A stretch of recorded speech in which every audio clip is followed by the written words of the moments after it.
याकूब और एसाव की पुनर्मिलन की कहानी। ये कहानी पवित्र बाइबल की पहली पुस्तक उत्पत्ति के 30वें, 31वें, 32वें और 33वें अध्याय से ली गई है।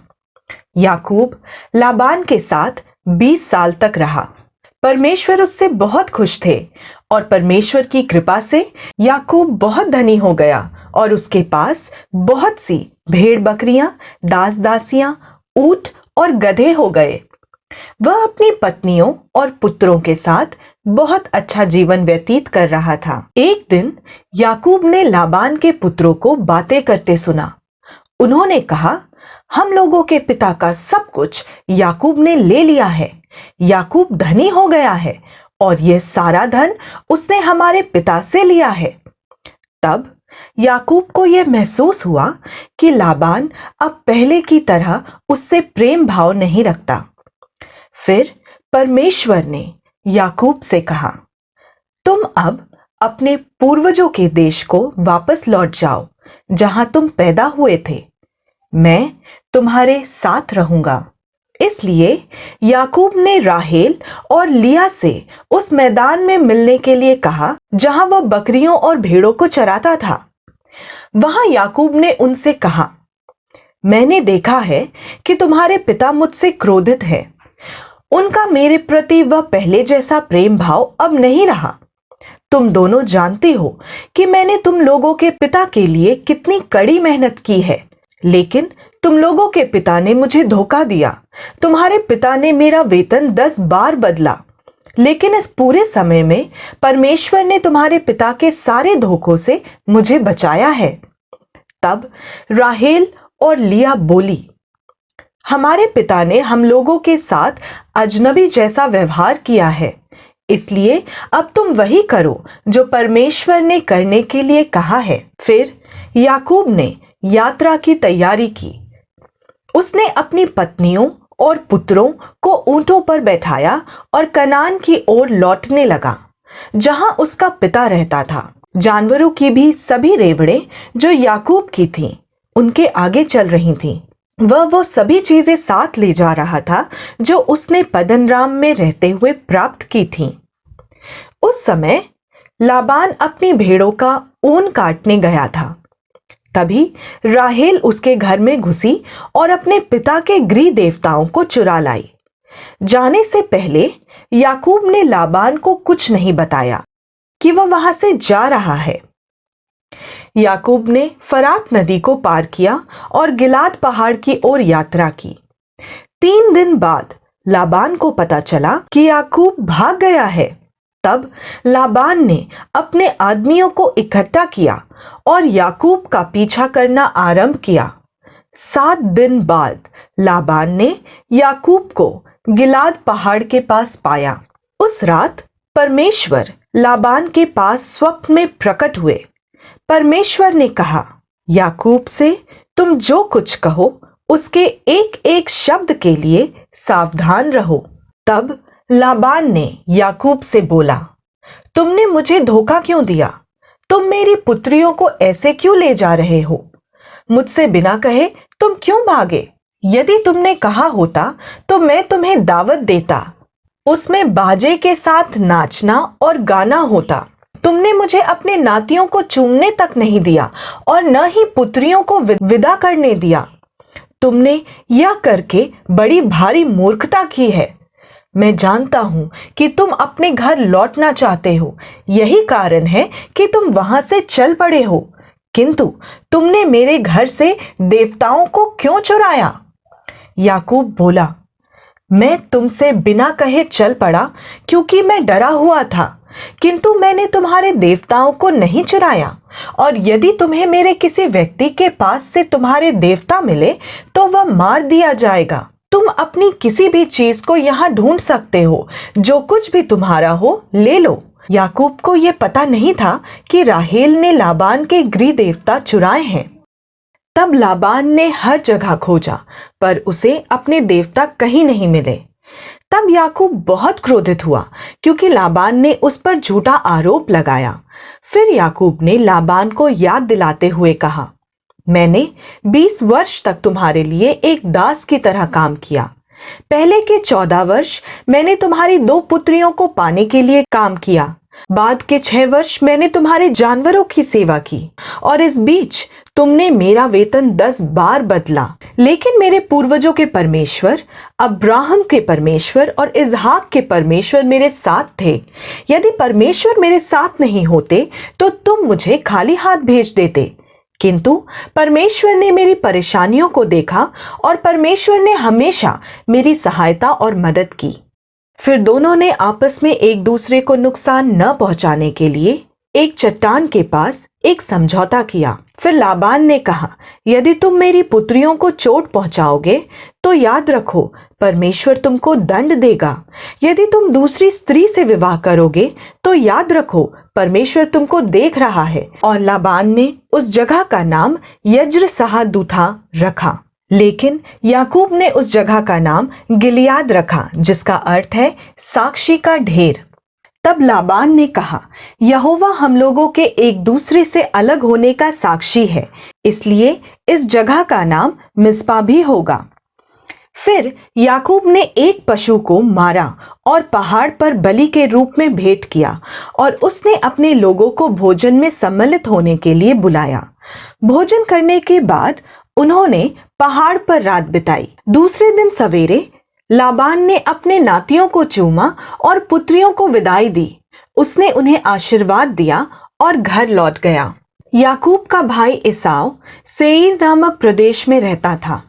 यह एदोम का पहाड़ी प्रदेश था। याकूब को अभी भी अपने भाई एसाव के गुस्से का अंदेशा था, जिसको उसने धोखा दिया था। तो उसने अपने दूतों को एदोम में भेजा, जहां एसाव रहता था। उसने उन्हें यह कहने के लिए भेजा कि वह और उसके साथ उसका सारा परिवार आ रहा है, और उसे अपने भाई से उम्मीद थी कि वह उसके साथ अच्छा व्यवहार करेगा। लेकिन जब उसके दूत लौटे तो उसे पता चला कि एसाव 400 आदमियों के साथ उनसे मिलने के लिए आगे बढ़ रहा था, और वह डर गया यह सोचकर कि अब उसका भाई एसाव उसे मारने जा रहा है।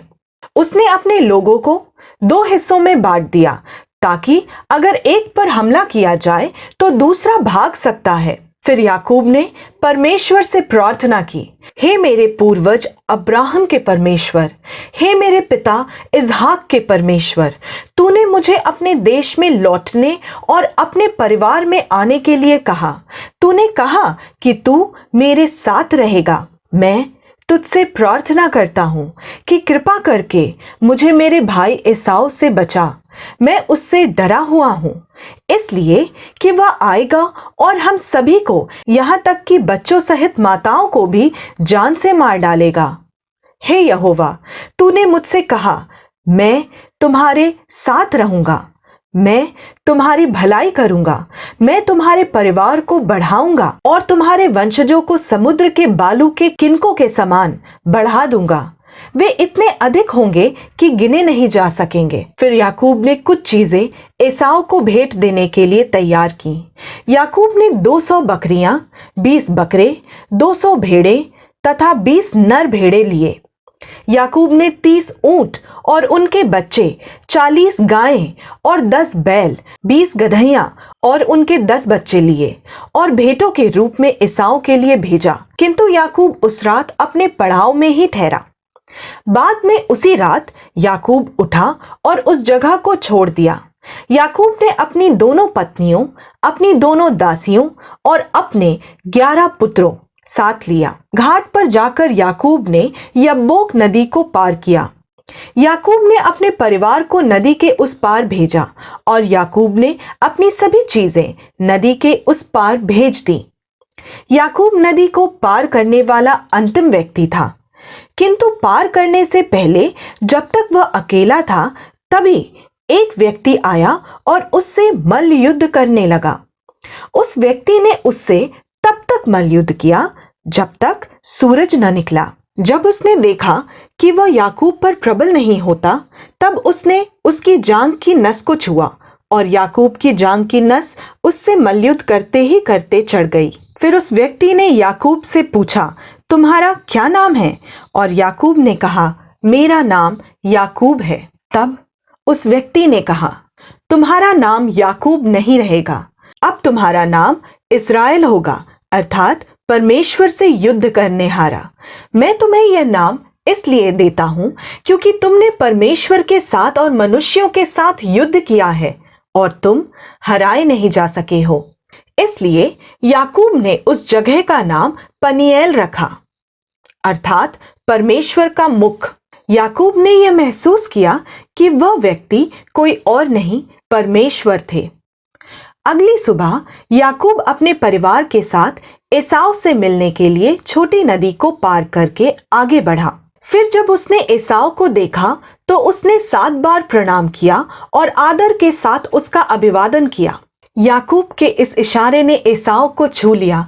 वह याकूब की तरफ भागा। तब एसाव ने याकूब को गले से लगाया और उसे चूमा और दोनों खुशी से रो पड़े।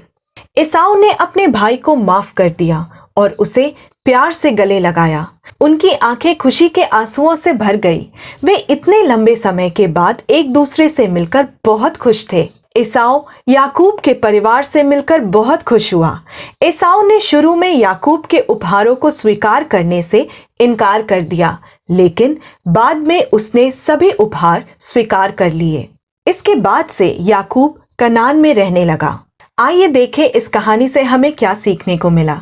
ये कहानी हमें ये बताती है कि परमेश्वर के पास हर एक इंसान के लिए एक अच्छी योजना है और हमें निश्चिंत रह के उसके बताए सही रास्तों पर चलना चाहिए और उस पे भरोसा रखना चाहिए।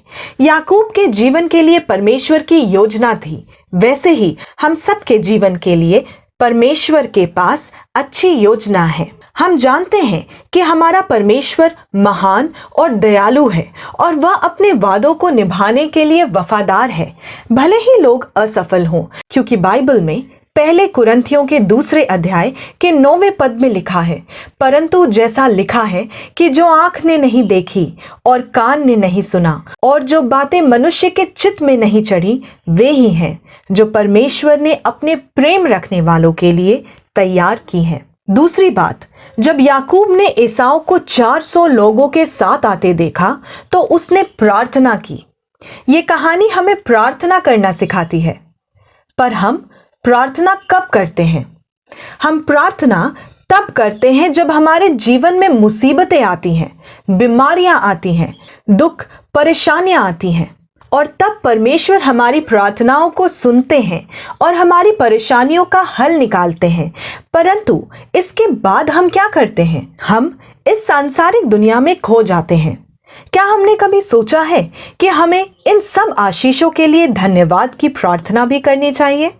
जी हाँ, ये बहुत ज़रूरी है कि हम परमेश्वर का धन्यवाद दें, न केवल अपनी ज़रूरतों में बल्कि अपनी खुशियों में, अपनी तरक्कियों में भी परमेश्वर को याद रखें और प्रार्थना करें। परमेश्वर हमें तभी माफ़ करते हैं जब हम दूसरों को माफ़ करते हैं, इसलिए हमें माफ़ी मांगना और माफ़ करना भी सीखना होगा।